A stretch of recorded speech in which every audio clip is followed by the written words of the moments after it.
pelita bagi kakiku, terang bagi jalanku. Firman-Mu pelita Nah, jadi Citayam Fashion Week, saudara, itu membuat dunia itu gempar betul. Karena tiba-tiba aja viral. Beberapa negara di dunia yang memang senang dengan show, mereka mengikutinya dan itu jadi fenomenal. Oke, nah kita nggak bahas itu. Ada dua hal yang kita harus mengerti tentang fashion show. Ya, satu, Tuhan kita itu memang menciptakan keindahan, ya, sangat indah, dan itu bisa dilihat dari semua seni. Ya, seni apa saja, seni lukis, seni tari, seni pahat, seni musik. Pokoknya semua macam seni, termasuk desain, model-model baju, model rambut, model aksesoris, ya, sepatu, jam tangan, apa saja. Itu memang Papa yang menciptakan. Dunia ini jadi indah karena ada fashion, ada penampilan dengan macam-macam gaya.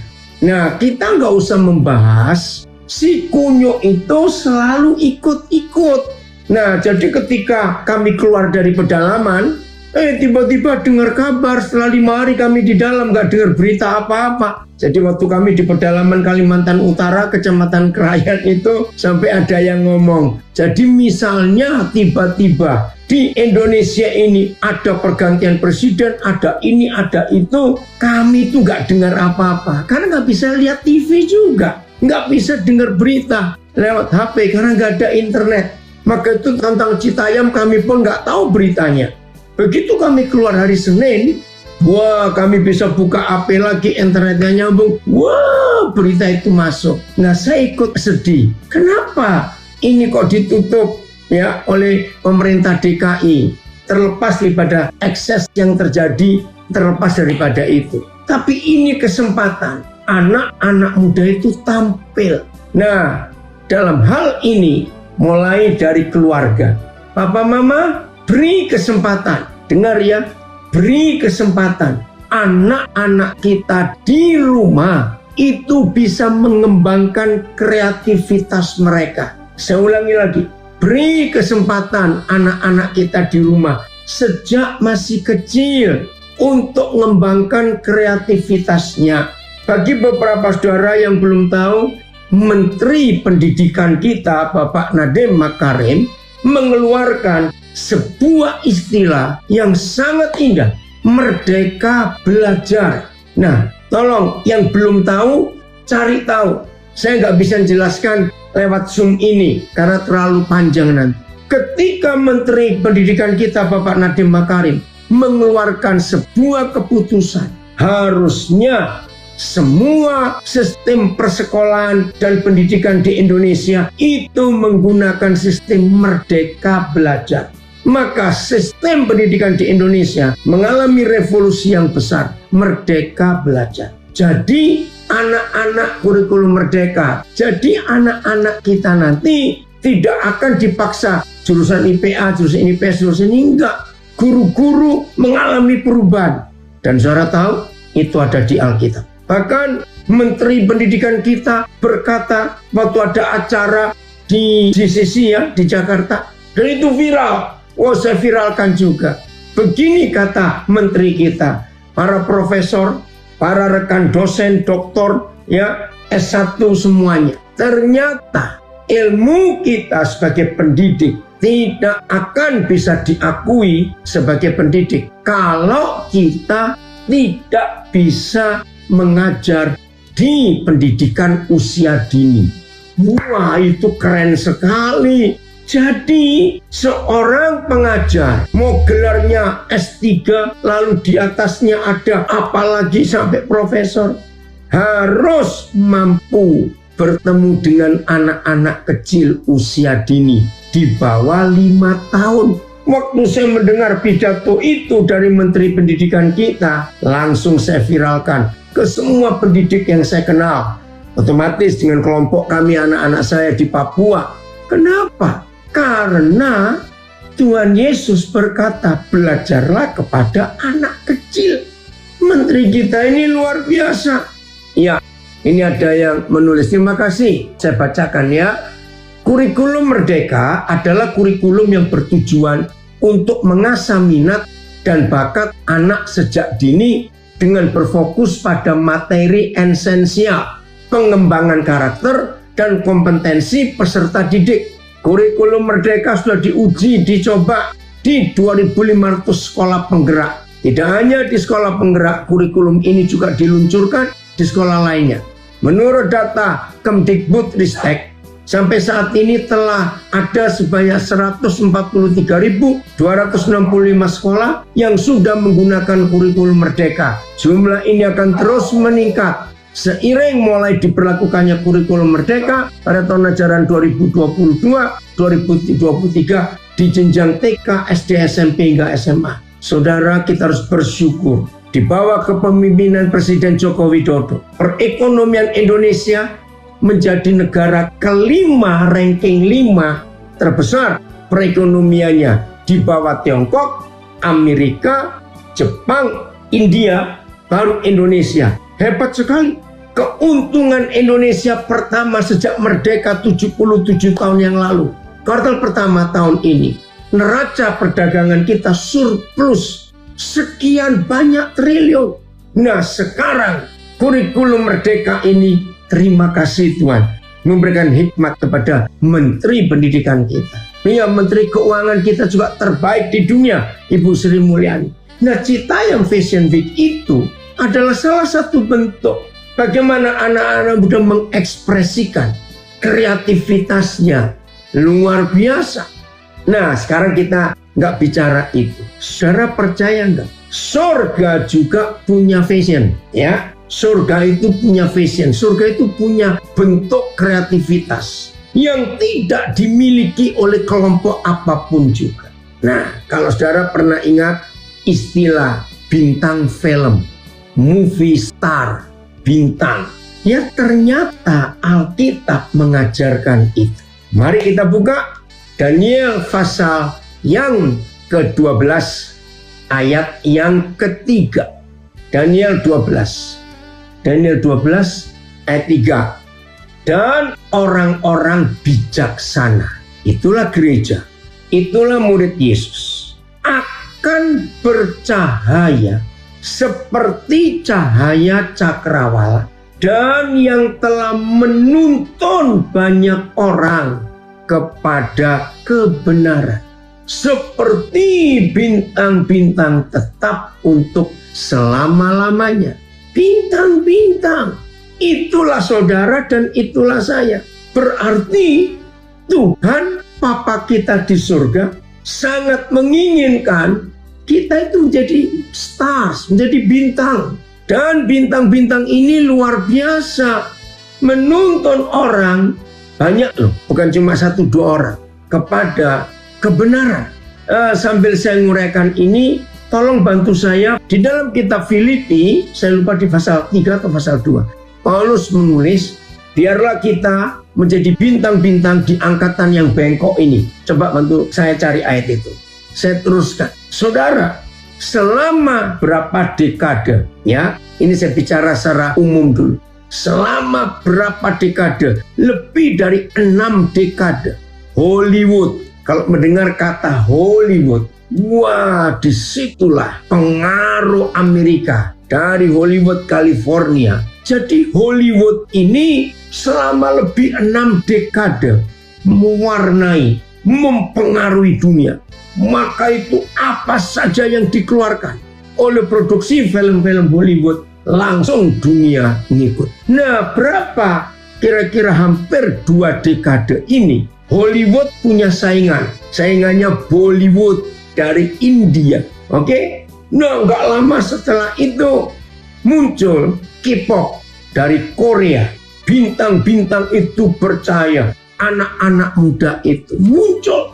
Saudara, ternyata Papa kita di surga punya stars, punya bintang-bintang, yaitu saudara dan saya yang harus mewarnai dunia ini, yang harus menuntun banyak orang kepada kebenaran. Oke, berapa terjemahannya? Daniel 12 dulu. Lihat, saya mau baca dalam berapa terjemahan Daniel 12 ayat 3 ini. Maka itu ketika saudara kita memilih tema Christian, lalu citayamnya dikasih coret fashion show. Ayo, saudara dan saya ada di catwalk, ya. Istilahnya catwalk, jalan kucing istilahnya. Kenapa disebut catwalk? Karena kucing itu kalau jalan itu santai, lemah gemulai, ya. Kucing itu luar biasa. Bahkan sudah viral berapa waktu yang lalu di video di YouTube. Ternyata kucing itu kalau berjalan, kaki kiri depan dengan kaki kanan belakang itu bisa satu tempat yang sama. Bisa ditayangkan video nanti. Heran kucing itu. Nah, seperti itu. Nah, panggung kita untuk show, ya, adalah dunia ini yang tiap hari kita dilihat oleh orang. AYT, orang-orang yang bijaksana akan bersinar seperti cahaya cakrawala. Merekalah, saudara dan sayalah, yang menuntun banyak orang kepada kebenaran, seperti bintang-bintang untuk selama-lamanya. PIS, para pemimpin yang bijaksana akan bersinar seperti cahaya langit, dan mereka yang telah mengajar banyak orang untuk melakukan apa yang baik dan adil akan bersinar seperti bintang-bintang untuk selama-lamanya. Keren sekali, MLT. Dan orang-orang yang bijaksana akan bercahaya bagaikan cahaya cakrawala. Mereka itu, yaitu saudara dan saya, yang akan menuntun banyak orang kepada kebenaran seperti bintang-bintang selama-lamanya. FYI-nya. Maka itu, apa saja yang muncul dan keluar dari Hollywood, langsung dunia ngikuti semuanya.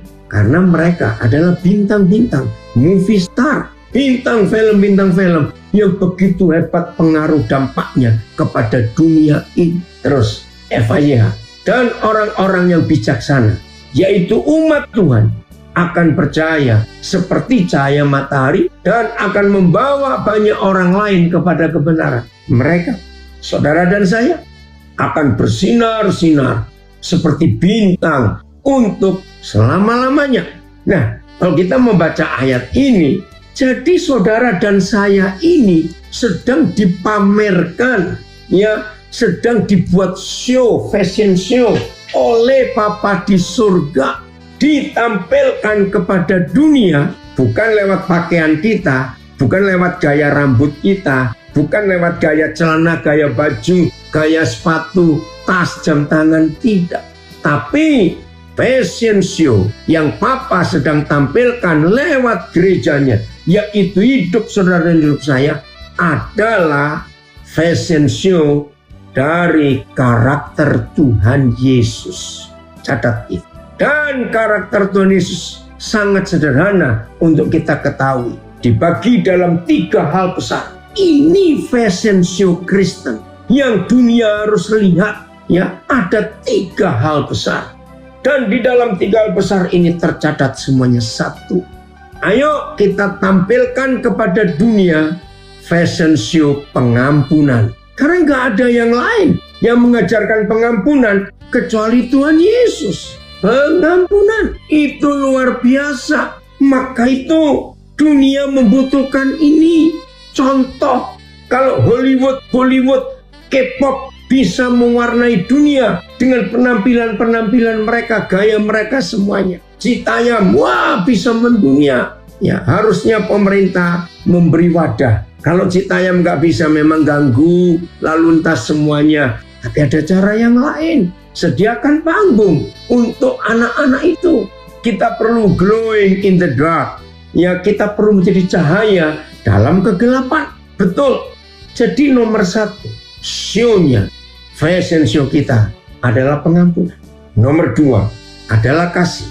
Saudara, ingat, kasih itu bukan sifatnya Tuhan. Kasih itu bukan emosi dan perasaan, tetapi kasih itu adalah Tuhan sendiri, dan Tuhan itu adalah kasih. Maka itu kalau kita menyatakan kasih, itu bukan sifat, Tapi kasih itu adalah Tuhan sendiri. Maka itu kasih itu bukan sebuah perasaan, tapi pribadi. Kasih itu pribadi yang dunia harus tahu. Nomor 3, saling tolong-menolong dalam kebaikan. Semua itu ada firman yang mengatur. Nah, dunia perlu fashion show model ini. Lagi sekali, saling mengampuni. Karena hanya Tuhan Yesus yang berkata, kalau kamu mengampuni itu 70 pangkat 7. Bukan 70 kali 7, 70 kali 7 kali. Wah, kalau dunia ditunjukkan mode hidup yang seperti ini, nggak ada perang di dunia ini. Oke ya? Tunjukkan kasih lewat kita, bukan sifat kita. Jadi kasih itu adalah kita sendiri. Karena kasih itu sudah hidup di dalam kita. Tunjukkan saling menolong kepada dunia ini. Hebat sekali. Indah ya? Nah, kita lihat sekarang Filipi pasal 2 ayat 15. Ya, Filipi 2 ayat yang ke-15. Kita lihat firman ini. Ayo, kita semuanya sedang jalan di panggung fashion show dunia. Dan semua gerak-gerik kita, semua perkataan kita, aktivitas kita dilihat oleh banyak orang. Filipi 2, betul. Yohana, panggung dunia ini adalah panggung untuk menampilkan karakter Tuhan Yesus dalam diri kita kepada dunia. Ayo kita tiap hari bermode show di panggung dunia ini dalam keadaan apapun juga. Udah? Filipi 2 ya. Supaya kamu tiada beraib dan tiada bernoda sebagai anak-anak Tuhan yang tidak bercela di tengah-tengah angkatan yang bengkok hatinya dan yang sesat. Generasi ini generasi bengkok dan sesat. Sehingga kamu bercahaya di antara mereka seperti bintang-bintang di dunia. Luar biasa. Seperti bintang-bintang di dunia. Ini mode show kita. Supaya kamu tidak bercacat dan tidak bersalah. Sebagai anak-anak Tuhan yang tidak bercela di tengah-tengah generasi yang bengkok dan sesat ini. Sehingga kamu, kita semua, bersinar di antara mereka sebagai terang di dunia. PS, dengan demikian kalian menunjukkan bahwa kalian adalah anak-anak Tuhan. Menunjukkan show of show, ya, to show, menunjukkan. Ini fashion show kita. Dengan demikian kalian menunjukkan, menjadi model bahwa kalian adalah anak-anak Tuhan yang tidak bercela, yang hidup dengan tulus dan benar di tengah-tengah orang yang jahat dan berdosa. Dan pada waktu kalian menyampaikan kepada mereka, menunjukkan kepada mereka berita yang memberi hidup, hendaklah kalian menjadi bagi mereka seperti cahaya yang bersinar menerangi dunia. Ini terjemahan bahasa Indonesia sehari-hari PS ya. Kalau kalian hidup seperti itu, nanti ada alasan bagi saya untuk merasa bangga mengenai kalian. Pada waktu Yesus Kristus datang kembali, itu buktinya bahwa perjuangan saya tidak sia-sia dan usaha saya ada hasilnya. TSI. Dengan begitu, kalian layak disebut anak-anak Tuhan. Karena kalian hidup murni dan tidak ternoda serta bersih dari segala kesalahan. Walaupun kalian berada di antara orang-orang sesat dan berhati busuk. Dan karena kalian memberitahukan kepada mereka ajaran yang memberi hidup, hendaklah kalian bersinar di antara mereka seperti bintang-bintang yang bersinar di dalam dunia yang gelap.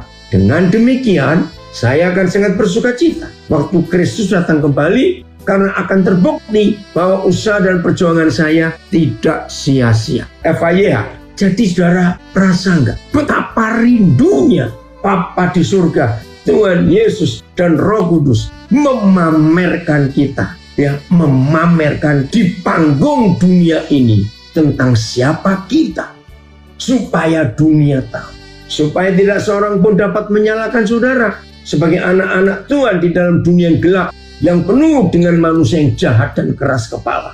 Saudara harus hidup suci, bersinarlah di antara mereka seperti mercusuar. Ini pakai kata mercusuar. Nah, jelas ya, siapa kita? Begitu Tuhan mengharapkan kita ini memamerkan kepada dunia. Maka itu bukan Citayam Fashion Show, tapi Christian fashion show. Anak-anak Tuhan yang mencari kebenaran dan dipantulkan lewat kita, dan dunia akan mendapat jawaban akan kehidupan itu. Bisa di-mute semuanya yang di Zoom? Ya. Kolose 3 ayat berapa ya? 10 ya. Yang mengatakan bahwa oleh gereja Bapa di surga itu memberikan jawaban, ya, menyatakan jawaban kepada dunia. Puji Tuhan untuk itu. Kolose pasal 1 mulai ayat yang ke-6. Saudara perhatikan, yang sudah sampai kepada kamu, Injil itu berbuah dan berkembang di seluruh dunia. Pelan-pelan, berbuah dan berkembang. Kalau saudara pernah dengar ke bahasa Inggris flourish, berkembang dan berbuah di seluruh dunia. Demikian juga di antara kamu, sejak waktu kamu mendengarnya dan mengenal kasih karunia Tuhan dengan sebenarnya.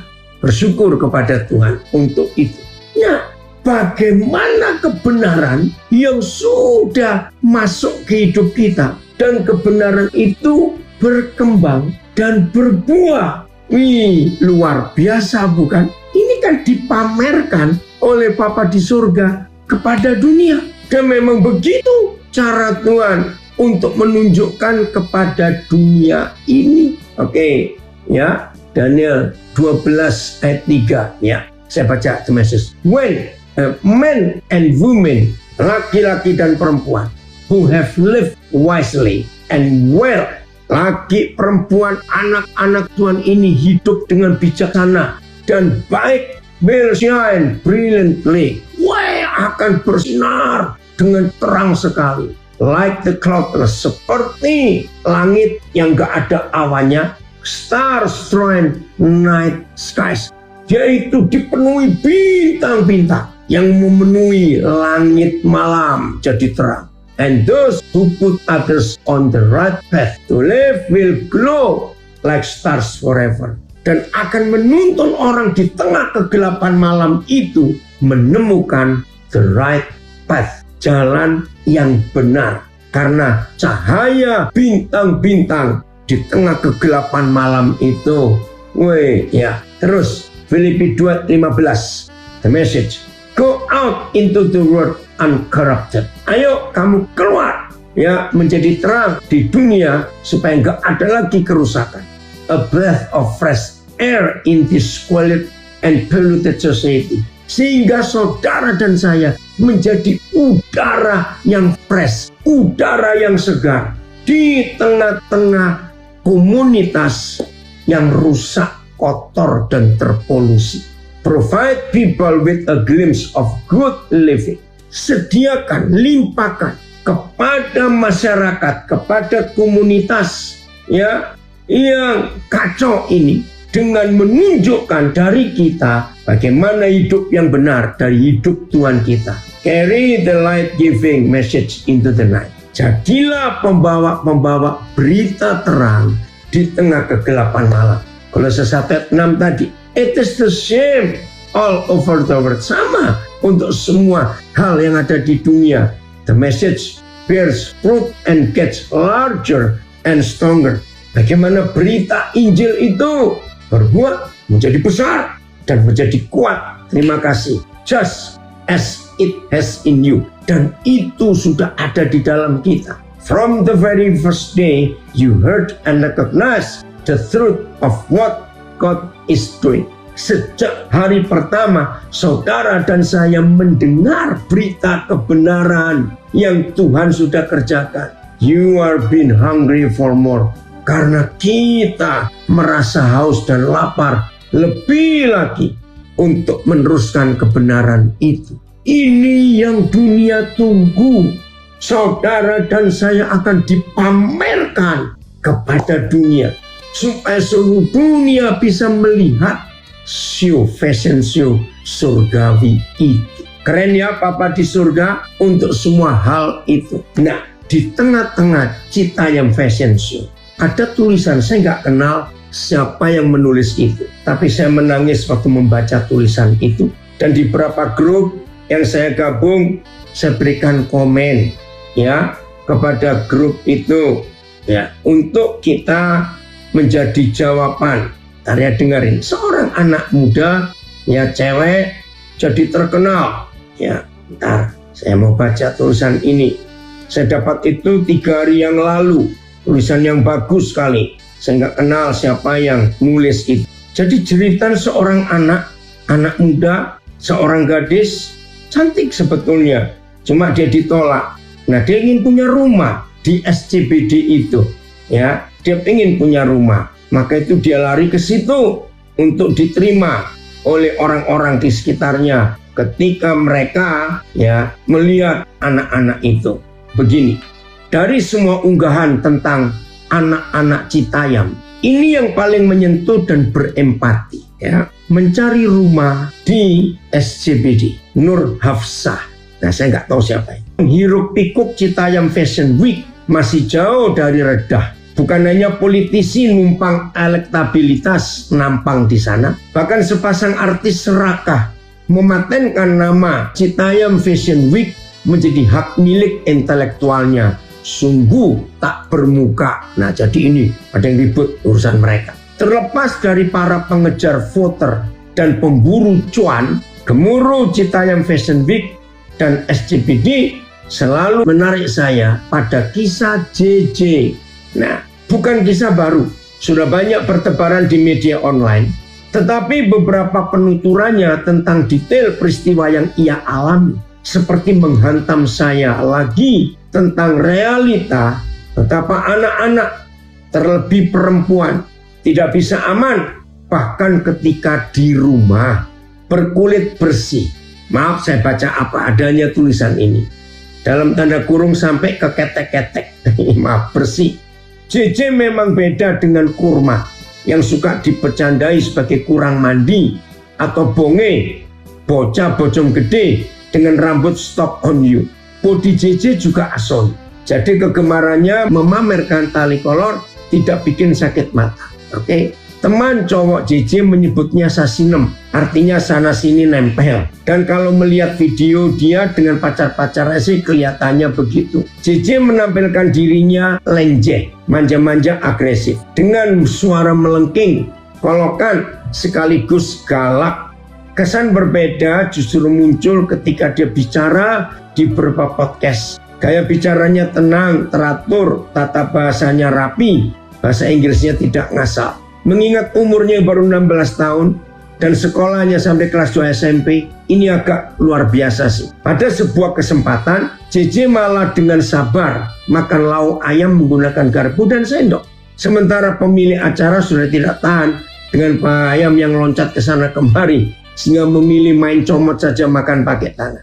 Menurut pengakuan JJ, nah mulai dari sini kita melihat hancurnya anak. Menurut pengakuan JJ, dia berasal dari Kemang, daerah mahal. Lantas, kok bisa bergabung dengan anak-anak di jalan itu, SCBD, yang kalau tidak punya uang akhirnya tidur di terowongan di bawah jembatan itu ya? Mungkin sudah banyak yang melihat wawancaranya di podcast Atta. Tanpa ditanya dan tanpa diminta, JJ menceritakan asal mula dia kabur dari rumah. Maka itu dia mencari rumah di SCBD. Bukan rumah orang tua, karena ayah ibunya sudah berpisah. Ayahnya tinggal di Belanda, ibunya di Jakarta. Masing-masing dengan keluarga baru mereka. Bagaimana dengan JJ? Dia tertinggal di rumah nenek. Di rumah itu juga dia mendapat perlakuan biadab dari tukang kebun neneknya. Dia diperkosa oleh tukang kebun neneknya itu. Itulah sebabnya dia kabur,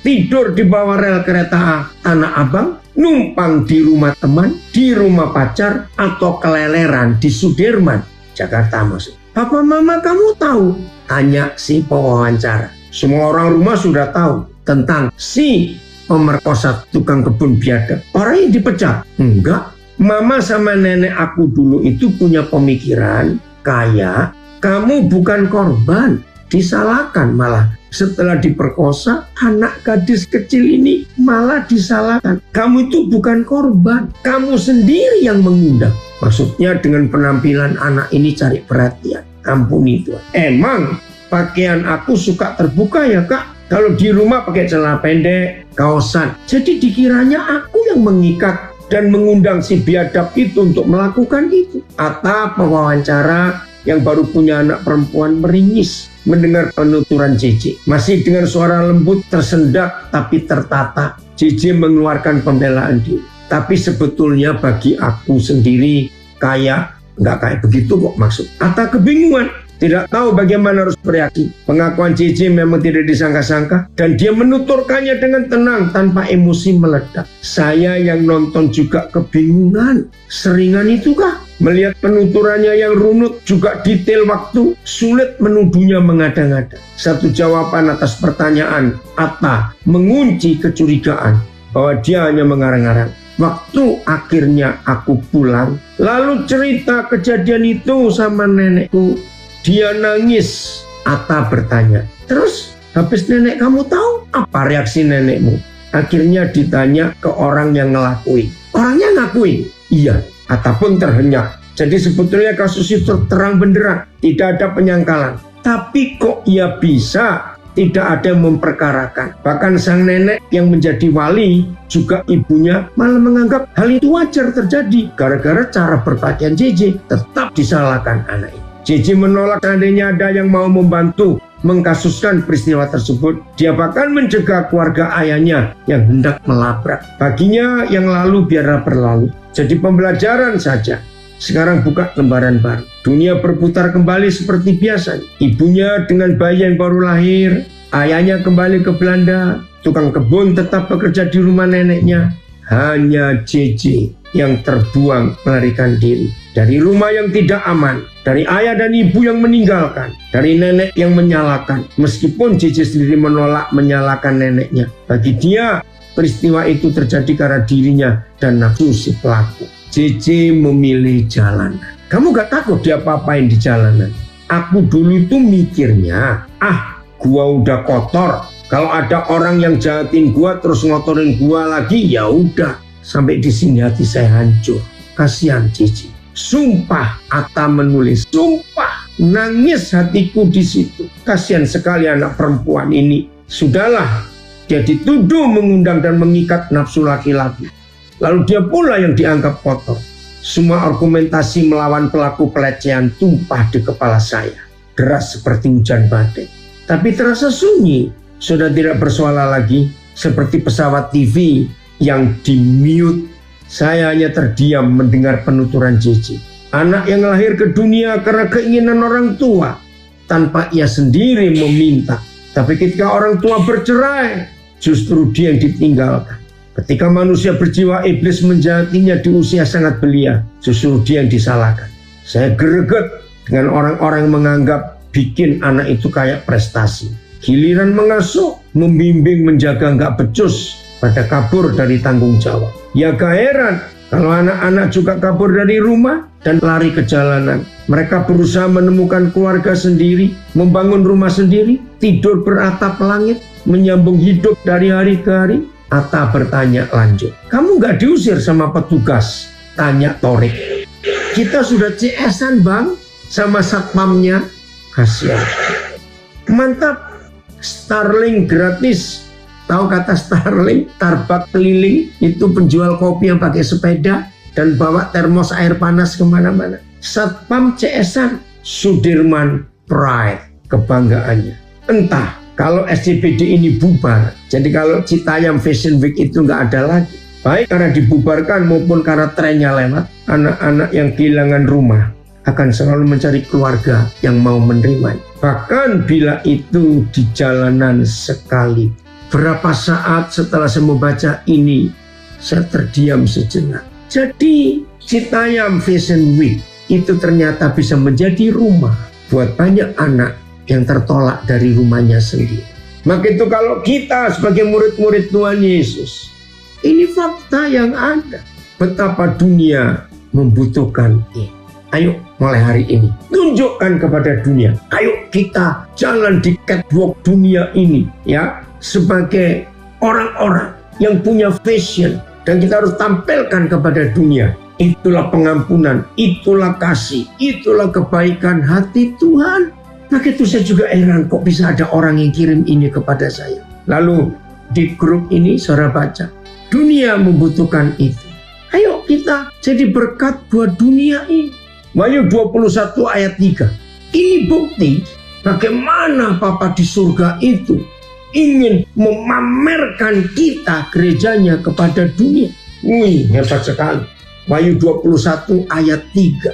Ada teriakan, deklarasi, proklamasi. Ada teriakan yang luar biasa. Lalu aku mendengar suara yang nyaring dari takhta itu berkata, lihatlah. Ini kan pamer, ini mode show. Ini fashion week itu, fashion show itu. Lihatlah. Kemah Tuhan, gereja Tuhan ada di tengah-tengah manusia. Jadi Bapa di surga itu punya kerinduan besar untuk menampilkan gereja kepada dunia ini dengan keglamoran, kemuliaan Tuhan, dan dunia akan tercengang-cengang. Bagi saudara yang setiap bulan Maret mengikuti Academy Award yang selalu diadakan di Los Angeles, California, wah, di situ artis-artis papan atas yang ada di Hollywood, bahkan dunia sudah mulai ikut. Berapa kali artis dari Tiongkok, dari Hong Kong, dari beberapa negara, dari Korea itu menang, ada di situ. Saudara, orang mencari setiap tahun menunggu pada bulan Maret siapa yang jadi the best actor, the best actress, siapa yang menjadi sutradara yang terbaik, dan banyak. AYT, aku mendengar suara yang keras dari takhta berkata, lihatlah kemah Tuhan ada di tengah-tengah manusia. Dipamerkan. The message, I heard a voice thunder. Wih, suara yang menggelegar from the throne. Look, God has moved into the neighborhood. Tuhan pindah ke lingkungan manusia. Ini mode show-nya, ini fashion show-nya surga. Supaya dunia itu hebat. Nah saudara, ayo kita sekarang berani menunjukkan kepada dunia siapa kita. Karena dunia menantikan itu. Yohanes 13 ayat 34 dan 35. Yohanes 13 ayat 34, 35. Kita lihat ini. Aku memberikan perintah baru kepadamu, yaitu supaya kamu saling mengasihi. Nah, perintah baru ini adalah fashion, adalah mode, ya. Perintah baru ini adalah mode yang harus kita show off-kan kepada dunia. Aku memberikan perintah baru kepada kamu, yaitu supaya kamu saling mengasihi. Sama seperti aku telah mengasihi kamu. Demikian pula kamu harus saling mengasihi. Nah, perintah yang lama itu kurang kuat. Apa yang lama? Hendaklah kamu saling mengasihi seperti kamu mengasihi dirimu sendiri. Nah, itu nggak lengkap dan nggak sempurna. Tapi mode yang baru, hukum yang baru yang Tuhan Yesus beri adalah model atau mode atau fashion. Saudara dan saya harus mengasihi semua orang dengan standar seperti Tuhan Yesus telah mengasihi kita. Saya berikan 3 hal. 1, kasih Tuhan Yesus kepada kita tanpa syarat. Kasih Tuhan Yesus kepada kita tidak pernah memperhitungkan yang kemarin dan yang dulu. Kasih Yesus kepada kita itu kasih yang tidak menuntut apa-apa. Nah, ini fashion, ini mode yang dunia harus tahu. Hebat. Ayat 35. Masih Yohanes 13. Dengan demikian, dengan apa? Dengan saudara dan saya saling mengasihi kepada semua orang. Dengan standar, dengan fashion, dengan mode, Yesus mengasihi kita. Dengan demikian, semua orang jadi tanpa terkecuali. Dengan demikian semua orang akan tahu bahwa kamu adalah murid-murid. Yaitu, nah ini fashion kita. Jikalau kamu saling mengasihi. Siapa judul ayat itu? Dengan begitu, semua orang akan tahu bahwa kamu adalah murid-muridku. Yaitu jika kamu saling mengasihi.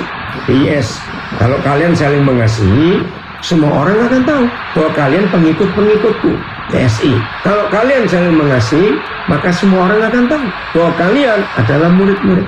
Saudara, ayo kita perhatikan dengan konsep ini.